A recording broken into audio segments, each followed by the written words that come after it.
Naisip mo ba naisip ko? Ayos yan. Ampayan natin, tara! Graphic artist, salesman. Ay, ako ang hirap magharap ng trabaho. Kanina pa, pagod na pagod. Unlimited. Baka dito pwede. Uy, sarap naman ng pansit dito. Ma'am, magandang magandang hapon. Mukhang masarap po mga luto nyo rito ah. Ma'am, may applyan po ba rito, ma'am?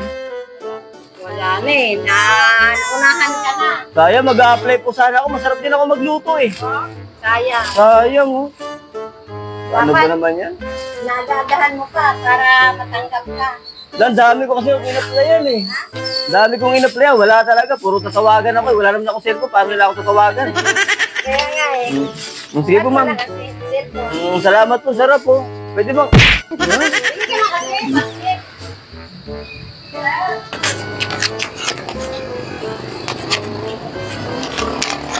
Hindi na naman ako natanggap. Ano ba yan?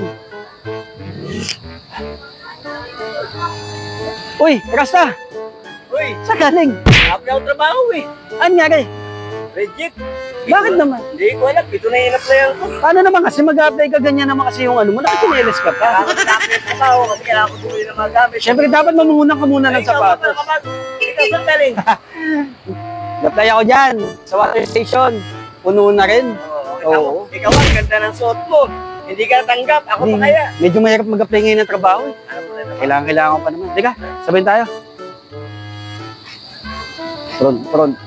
May mahanap tayong trabaho. Eh, madami naman kasi dito talaga eh. Hindi pa ako makain eh. Ako din eh, bakit tayo gutom na rin ako eh. Kaya tayo pwede mag-ano. Tingin-tingin tayo, ba? Madami naman kasi mga ano dito eh. Bigay niya, no? Ito, boss. Hoy. Ayaw mo yun? Naisip mo ba naisip ko? Ayos yan. Ampayan natin, tara!